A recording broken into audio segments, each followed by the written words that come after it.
নমস্কার, সাহা ফ্যামিলি ট্যুরতে আপনাদের অনেক অনেক অভিনন্দন এবং স্বাগত জানিয়ে আবার একটা নতুন ব্লগ আমি শুরু করছি। তো এই যে দেখুন, সকালে আমি পাউরুটি সেঁকলাম। সবার গিয়ে তো ঘুম থেকে উঠে বাসি কাজ সারলাম, মুখ ধুলাম, তারপরে চা করলাম, জলখাবার করলাম। আর চায়ের আগে আমি একটু পাউরুটি এনেছিলাম, আমার বর পাউরুটি সেঁকে নিলাম। তো পাউরুটি সেঁকে মিঠি আর সৌভিককে দিলাম, খেলো, চাও খেলো। মিঠি তো খেতে চাইছিল না, খাওয়ালাম। তো যাই হোক, মিঠি খেয়ে দিয়ে পড়তে বসলো, আর এদিকে আমি বসেছি রান্না। তো আমার বর ডিউটি চলে গেছে, আমি এদিকে রান্না বসেছি। সকাল সকাল স্নান করতে পারি না, তাই ভাবছিলাম আগে রান্নার পর্বটাই সেরে নিই। তাই রান্না বসেছি, কাটাকুটিও হয়ে গেছে। তো আমি এদিকে ফুলকপিটা ভেজে রাখলাম, আর এদিকে আমি আলু ভাজা করছি। তো তারপরে আলু ভেজে মশলা কষিয়ে আমি জল দিয়ে গেছিলাম হচ্ছে এই বাজার, আমাদের এই বাজার বলতে ফুল আনতে গিয়েছিলাম। আজকে বৃহস্পতিবার, তো বৃহস্পতিবার ফুল তো আমি এনেই থাকি।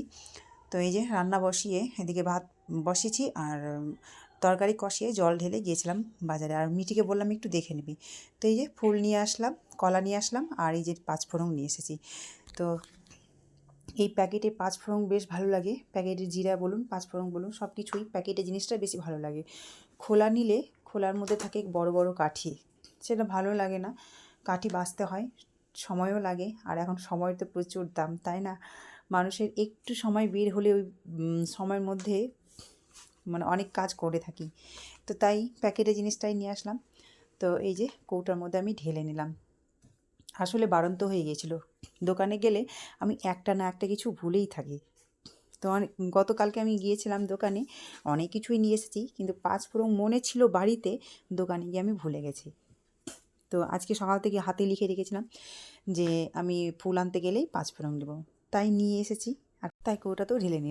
এদিকে আমি রান্নাবান্না সেরে স্নান টান সেরে চলে এসেছি ঠাকুর পুজো দিতে। তো এই যে গতকালকে সিংহাসনের থেকে কাপড়গুলো তুলে কেচেছিলাম, আর কেচে এখানে ঠাকুরের সামনে জায়গাগুলোতে উপর করে মেলে দিয়েছিলাম। তো শুকিয়েছে সারাদিনে। তো আজকে এখন ভাঁজ করে নিচ্ছি, কারণ এগুলো ভাঁজ করে আবার রেখে দেবো। আবার বেশ কয়েকদিন পরে যখন ঠাকুরের সিংহাসন থেকে কাপড় তুলবো, তখন এগুলো আবার পেতে দেবো। তো এরকম পরিষ্কার পরিচ্ছন্ন যেমন আমরা থাকি, তেমন ঠাকুরকেও রাখতে হবে, সেই জন্যই রাখি। সেই জন্য রাখি বলতে কি, রাখতে হয় ঠাকুরকেও, না তো ধুলোবালি পড়লে, যতই প্রতিদিন মুছি না কেন ধুলোবালি পড়ে, তাই কেচে নিতে হয়। তো এখন পুজো করব। এদিকে ঠাকুরের সিংহাসনে কাপড়গুলো আমি ভাঁজ করে রেখে দিয়েছি, আর তারপরে পুজো করতে বসেছি। পুজো আমার প্রায় শেষের দিকে, আর মিটি গেছে স্নানে। দুদিন থেকে স্নান করেনি, শুধু মাথা ধুয়েছিল আর মুখ ধুয়েছিল। তো আজকেও নিজে থেকেই বললো, মা আজকে স্নান করবো, স্নান না করলে শরীরটা খারাপ লাগছে। তো আমি বললাম যে, তো আগেই বলেছিলাম সেই শীত পড়লে একদিন করবি আর একদিন করবি না, কিন্তু তুই তো দুদিন থেকে করিসনি। তো আজকে স্নান করলে খুব ভালো লাগতো। তো ও মিঠি নিজে স্নান করলো, আর স্নান করে আসার পরে বলছে বেশ হালকা লাগছে। তো আমার এদিকে ঠাকুর পুজো সারা হচ্ছে আর কি।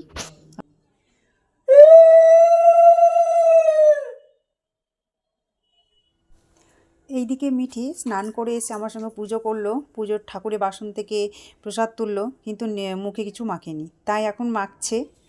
এইদিকে করেছি মসুর ডাল, ধনেপাতা দিয়ে, কালারটা সবুজ হয়ে গেছে। করেছি ভাত, আমি আর মিঠি আছি ঘরের মধ্যে, আর তো কেউ নেই, সৌভিক গেছে ওর বাবার সঙ্গে। এখানে আছে আলু ফুলকপির তরকারি। তা আজকে দুপুরটা এই দিয়েই চালাবো, ভাজা টাজা কিছুই করিনি। ওই ধনেপাতা দিয়ে মসুর ডাল, আর ধনেপাতা দিয়ে আলু ফুলকপির তরকারি আর ভাত। তো এইটাই দিয়েই আমি আর মিটি খেয়ে নিই। এইমাত্র আমরা খাওয়া দাওয়া করে উঠলাম, খাওয়া দাওয়া করে উঠে একটু বাইরে গেছিলাম, রোদ মানে গেটে তালা দিতে গেছিলাম কি, আর গেটটা খোলা ছিল, তো গেটে তালাটা দিলাম। তো দেখছি না, দিইনি, দেখছি কি সুন্দর রোদ আর কি। তো রোদটা দেখে এত লোভ লাগলো যে একটু ভাবলাম খাওয়া দাওয়ার পরে যদি শরীরে রোদ লাগানো যায়, তো দুপুরে ঘুমটা বেশ ভালো আসবে। এটা কিন্তু হয়ে থাকে শীতের দিনে। তো গেলাম, 5 মিনিট যেতে না যেতেই রোদ চলে গেল। তো তারপরে এই যে বিছানায় চলে এসেছি, লেপ কাঁথা মুড়ি দিয়ে ঘুমাতে। দুপুরবেলা একটু না ঘুমালেও হয় না, আসলে সেই ভোরবেলা উঠি তো। আসতে নড়াচড়াস কেন, সে ভোরবেলা উঠি, ওই জন্য একটু ঘুমাবো। তার মধ্যে যদি আমার ছেলে আর আমার বর যদি চলে আসে, তো চলে আসবে। তো যাই হোক, ভেবেছিলাম মোবাইলটা ঠিক করতে যাব। তো মোবাইলওয়ালার দোকান থেকে ফোন নাম্বার আমি এনেছিলাম। তো সকালে আমি ফোন করেছিলাম, তো বলেছি যে 2টোর পরে খুলবো, তুমি একবার ফোন করে নিও। তো আমি ফোন করলাম, তো ফোনটা রিসিভ করলো না, 2-3বারই করলাম আমি। তো এখন রিসিভ না করলে তো যাওয়া যাচ্ছে না, কারণ যদি বন্ধ থাকে তো এসে গিয়ে আবার ঘুরে আসবো, আর কালকে শুক্রবার আছে, ছেলেটা মুসলিম তো, তো কালকে শুক্রবার আছে, ওদের তো নামাজ পড়তে হবে বা আর কিছু, তো নিজের ধর্ম তো রক্ষা করতেই হবে, তাই না? তো যাই হোক, আমি আর মোবাইল ঠিক করতে গেলাম না, মোবাইল ঠিক না করলেও হয় না, ওটাতে মেসেজ আছে, মিঠির স্কুলের মেসেজ, সৌভিকের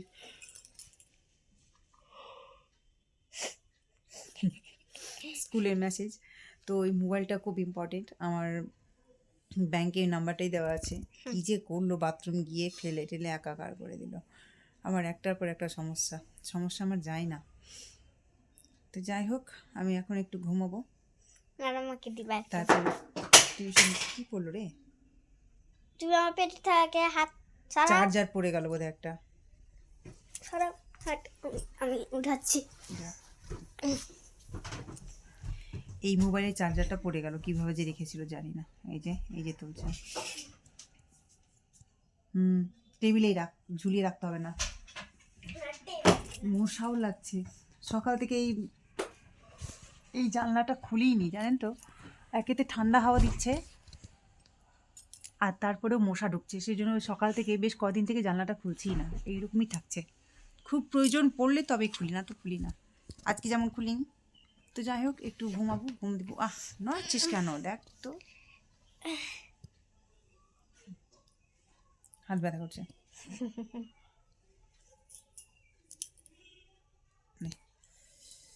তো দেখ তো, একটু ঘুম দিব, আমরা একটু ঘুমাবো মা মেয়েতে।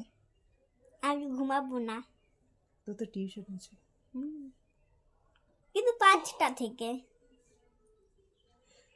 চোখে একটু ঘুম ঘুম আসছে। Good evening. এই যে এখন দুধ নিয়ে আসলাম, চা হবে। দুধের প্যাকেট নিয়ে আসলাম, আমি প্যাকেটে দুধ নিয়ে আসি, খোলা শুকনো দুধ, শুকনো গুঁড়া দুধ। তো ওটা শেষ হয়ে গেছে, তো কয়েকদিন থেকে এই দুধের প্যাকেট আনছি আর গরম করে করে রেখে দিচ্ছি ফ্রিজের মধ্যে, এই দিয়ে চা হচ্ছে। তো নিয়ে আসলাম দুধের প্যাকেট, আর নিয়ে আসলাম হচ্ছে বাদাম ভাজা। এই যে বাদাম ভাজা, খেতে খেতে এইটুকুই পড়ে আছে, লোভ সামলাতে পারিনি, দোকান থেকে নিয়ে নিয়েছি। আর আছে হচ্ছে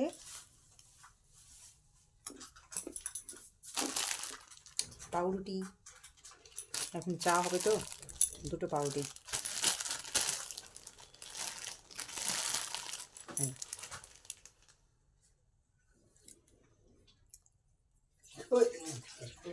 কি হলো? মা পড়ে গেল, দুধ ঢালতে গিয়ে ফেলে দিল।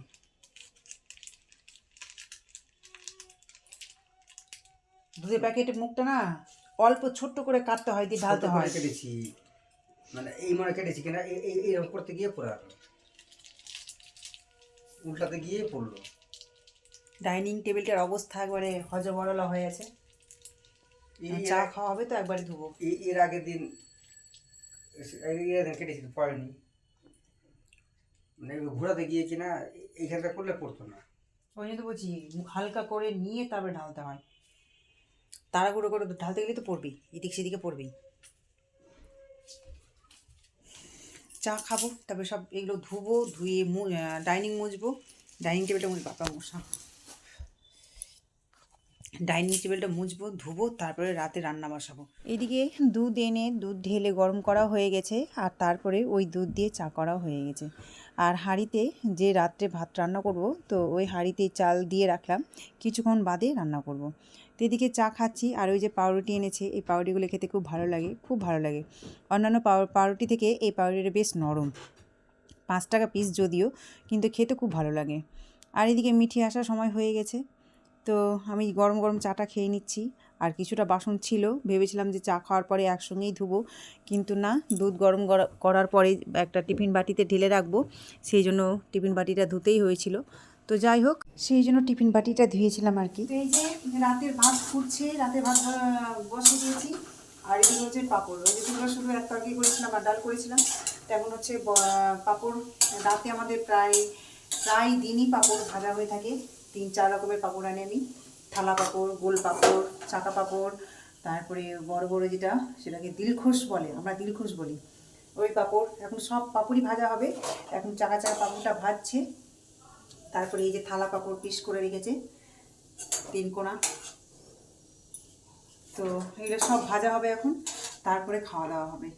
তো এখন খেতে দেরিয়েছে, ভাত হয়নি, যদিও ভাতটা ফুটছে, সবে ভাত বসালো। তো যাই হোক, এগুলো এখন হয়ে যাক। তো ব্লগটা আমি এখানেই শেষ করছি। আপনারা ভালো থাকবেন, সুস্থ থাকবেন। আর এই ব্লগটা যদি ভালো লেগে থাকে তো অবশ্যই একটা লাইক, কমেন্ট এবং শেয়ার করে দেবেন। আর ভালো লেগে থাকলে সব সাবস্ক্রাইব করে দেবেন। তো আজকের মতো টাটা, আবার আগামীকাল একটা নতুন ব্লগ নিয়ে আসবো। তো আপনারা সবাই ভালো থাকবেন, সুস্থ থাকবেন। আজকের মতো টাটা। এই যে পাপড়গুলো ভাজা দেখালাম না।